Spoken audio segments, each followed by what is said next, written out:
जय गुरु जी संगत जी। वीडियो को लाइक कीजिए, चैनल को सब्सक्राइब कीजिए और बेल आइकन को प्रेस कर दीजिए ताकि आपको लेटेस्ट वीडियो की जानकारी अच्छे से मिल सके। जय गुरु जी संगत जी। गुरु जी का अनंतम अनंतम शुक्राना। गुरु जी के श्री चरणों में कोटि कोटि प्रणाम और प्यारी प्यारी संगत को जय गुरु जी। संगत जी, मैंने छोड़ दिया है किस्मत पर यकीन करना। मेरे गुरुजी नामुमकिन को मुमकिन बना सकते हैं, तो किस्मत क्या चीज है। सिमरन कर गुरुजी का साथ वो निभाएंगे। मंजिल पे तुम निकलो, रास्ता गुरुजी बनाएंगे। खुश रहो तुम, खुशी का कारण गुरुजी बताएंगे। गुरुजी के संग हो तुम, रिश्ता गुरुजी निभाएंगे। जी हाँ संगत जी, हम लोगों की इतनी हैसियत ही नहीं है कि हम गुरुजी से अपना रिश्ता निभा पाएं जब तक गुरुजी ना चाहे। अगर हम गुरुजी के श्री चरणों में हैं, उनका रोज सत्संग सुन रहे हैं, तो वो सिर्फ गुरुजी की इच्छा से हो रहा है, क्योंकि हमारी किस्मत को जो संवरना है। अब आज का सत्संग भी यही बताता है कि गुरुजी के चाहने भर की देर है। हमारे वो काम बन जाएंगे जो नामुमकिन लगते हैं, जैसा कि आज के सत्संग में संगत के बने हैं। संगत जी, आज के सत्संग अंत तक सुनिएगा। बहुत अच्छे, बहुत प्यारे सत्संग है और जरूर हर एक सत्संग हमारे लिए एक सबक, हमारे लिए एक मैसेज देकर जाता है। हमारे मन में उठ रहे सवालों के जवाब देकर जाता है और गुरुजी की ब्लेसिंग्स तो मिलती ही है। इसलिए सत्संग अंत तक जरूर सुनिएगा। संगत जी, सत्संग शुरू करने से पहले एक बार फिर रिक्वेस्ट करना चाहती हूँ कि आप में से कोई भी अपना सत्संग शेयर करना चाहते हैं, आप चाहते हैं कि आपका सत्संग हर एक व्यक्ति तक पहुँचे, गुरु संगत तक पहुँचे, तो आप अपना सत्संग ईमेल आईडी और व्हाट्सएप पे प्लीज शेयर करें और लिख करके शेयर करें। हम आपका सत्संग जल्द से जल्द अपने यूट्यूब चैनल पर पब्लिश करेंगे और वो मेरी ही आवाज में होंगे। तो चलिए संगत जी, सत्संग शुरू करते हैं। आज का पहला सत्संग हम सुनेंगे गोयल अंकल का। मुझे गुरुजी के बारे में जोशी अंकल से पता चला। उन्होंने गुरुजी के साथ अपने निजी अनुभवों के बारे में बताया, जिनका संबंध बीमारियों, आर्थिक परेशानियों, जमीन जायदाद और पारिवारिक विषयों से था, जिनका चमत्कारपूर्ण ढंग से समाधान हुआ। गुरुजी के पावन दर्शन के लिए मैं उनके साथ छोटे मंदिर गया। गुरुजी के मुख पर तेज देखकर मैं बहुत विस्मित था, सरप्राइज्ड था और मैंने बहुत अपने आप में तृप्त महसूस किया। गुरुजी की संगत में बैठना एक अद्भुत अनुभव था। जो शांति और स्थिरता मैंने वहाँ महसूस की, ऐसा मैंने जीवन में पहली बार महसूस किया था। और मैंने महसूस किया कि एक गुरु के लिए मेरी खोज अब पूरी हुई थी, क्योंकि गुरुजी यथार्थतः वैसे थे जैसे आध्यात्मिक मार्गदर्शक की मैंने कल्पना की थी। शब्द सुनकर, गुरुजी के दर्शन पाकर और गुरुजी से पावन प्रसाद पाते हुए मेरा समय बहुत प्यारा व्यतीत हुआ।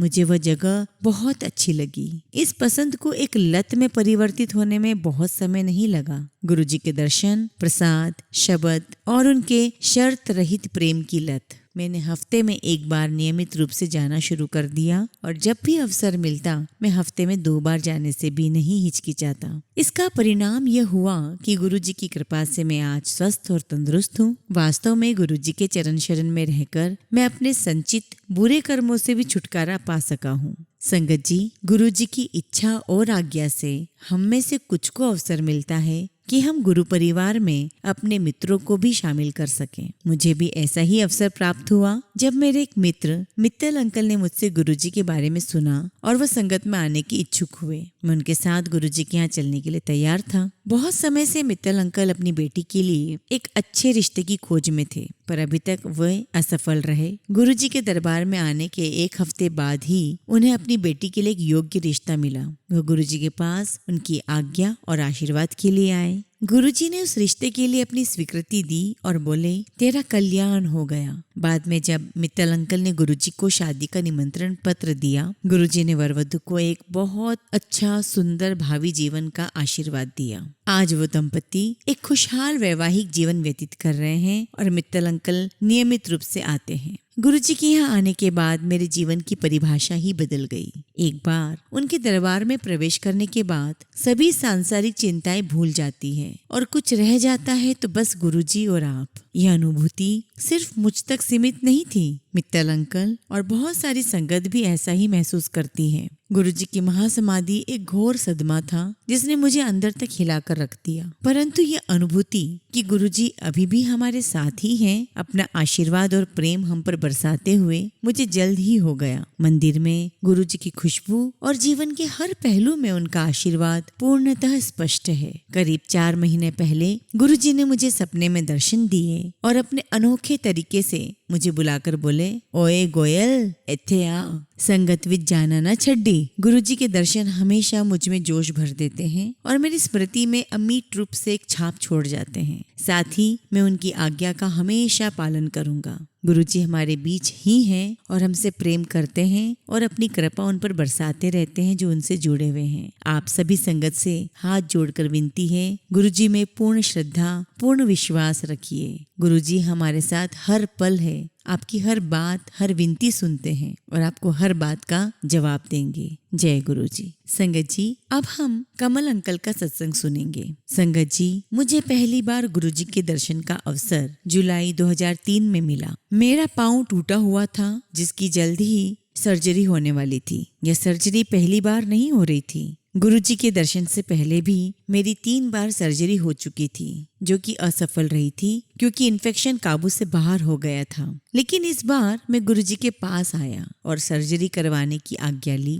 गुरुजी ने आज्ञा दे दी। हमें 2 डॉक्टर्स के बीच चुनाव करना था। मैंने गुरुजी से पूछा कि हम किसका चुनाव करें। गुरुजी ने चयन हमारे ऊपर छोड़ दिया और कहा, किसी से भी करवा लो। गुरुजी की आज्ञा से मेरी सर्जरी रेवाड़ी हरियाणा के एक अस्पताल में हुई और मुझे 6 महीने तक आराम करने की सलाह दी गई। यह मेरे और मेरे परिवार के लिए बहुत आश्चर्य की बात थी कि सर्जरी पूरी तरह कामयाब हुई थी। मैं सामान्य अवस्था में वापस भी आ गया। इस प्रकार से अभी तक जो स्वास्थ्य लाभ पिछले 3-4 प्रयासों से नहीं मिल पा रहे थे, वह गुरुजी की कृपा से इतनी आसानी से मिल गए जिसका हमें यकीन ही नहीं था। इसके कुछ ही दिन बाद मेरे पेरेंट्स मुझ पर शादी के लिए दबाव देने लगे। मेरा एक मित्र विनोद, जो गुरुजी की संगत का ही हिस्सा है, उसे स्वप्न में गुरुजी के दर्शन हुए। उसने देखा कि गुरुजी शिव मंदिर में, जो कि दिल्ली में है, भगवान शिव के आसन पर विराजमान है। हम दोनों एक ऊंचे स्थान पर बने गुरुजी के आसन के पास जा रहे हैं। जैसे ही हम वहां बैठते हैं, विनोद को गुरुजी के चरण दबाने का मौका मिलता है। अचानक गुरुजी एक निमंत्रण पत्र निकालते हैं और विनोद को यह कहते हुए देते हैं कि यह कमल की शादी का कार्ड है। विनोद जवाब देते हुए पूछता है कि उसकी शादी कब होगी। गुरुजी उसको जवाब देते हैं कि जब सही समय आएगा वह स्वयं अपनी शादी तय कर लेगा। साथ ही गुरुजी ने यह भी भविष्यवाणी की कि हालांकि विनोद ने अपनी माँ को खो दिया है, लेकिन उसे एक बहुत प्यार करने वाली और ध्यान रखने वाली सास मिलेगी। यह सब मंगलवार को घटित हुआ और अगले ही दिन विनोद ने पूरे सपने का वर्णन मुझसे किया। जब गुरुवार को हम मंदिर गए, गुरुजी हमें देखकर मुस्कुराए, जो कि उनकी तरफ से दिया गया एक प्रमाण था। अगले ही दिन मेरा परिवार लड़की के परिवार से मिला। यह दोनों ही परिवारों की पहली मुलाकात थी। शनिवार के दिन मैं वापस संगत में गया और शादी के लिए गुरुजी की आज्ञा और आशीर्वाद लिया और सभी विवाह संबंधित कार्य शीघ्रता से आरंभ कर दिए। रविवार को मेरी सगाई हुई और 1 सप्ताह से भी पहले गुरुवार को मेरी शादी भी संपन्न हो गई। जब मैं शुक्रवार को मंदिर पहुंचा और मैंने गुरुजी को शादी के बारे में बताया, उन्होंने बहुत अच्छे, बहुत अच्छे, बहुत अच्छे ऐसे 3 बार कहा। गुरुजी के यह पवित्र वचन अविस्मरणीय हैं और सदैव हमें इस बात से आश्वस्त करते हैं कि उनकी कृपा सदैव हमारे साथ है। जब मेरी पत्नी पहली बार मेरे साथ गुरुजी के मंदिर गई, गुरुजी ने उसे जायश कर कहकर आशीर्वाद दिया। अगर मेरे विवाह में कोई भी प्रामाणिकता है तो कोई भी अनुमान लगा सकता है कि गुरुजी के सपने सिर्फ सपने नहीं होते, वो गुरुजी के साक्षात दर्शन के ही समान है। गुरुजी का एक सपना और है जो हकीकत बन गया। मेरी शादी एक ऐसा ही प्रकरण है। गुरुजी के महासमाधि लेने के बाद तथा दिवाली के 1 सप्ताह पहले नवंबर 2007 में मुझे गुरुजी के दर्शन हुए।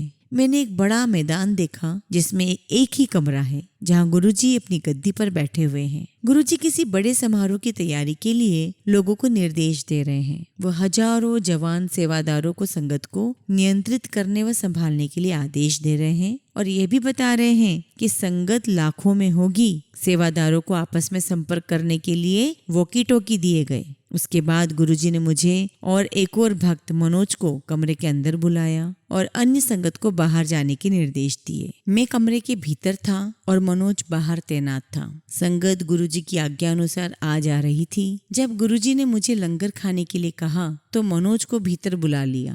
थोड़े समय में जब संगत की भीड़ बढ़ने लगी, गुरुजी स्वयं संगत को दर्शन देने बाहर आ गए। उन्होंने पैंट और टी शर्ट पहनी हुई थी। यह सिर्फ एक संकेत मात्र है कि गुरुजी सदैव अपनी संगत के साथ हैं, चाहे वो भौतिक रूप से नहीं है। सचमुच गुरुजी एक अंतहीन प्यार का सागर हैं तथा हम बहुत भाग्यशाली हैं कि हम उनकी चिरकालिक शरण में हैं। गुरुजी से यही प्रार्थना है कि वो हम सब पर, पूरे गुरु परिवार पर ऐसी ही असीम कृपा बनाए रखें। जय गुरुजी। शुक्राना गुरुजी।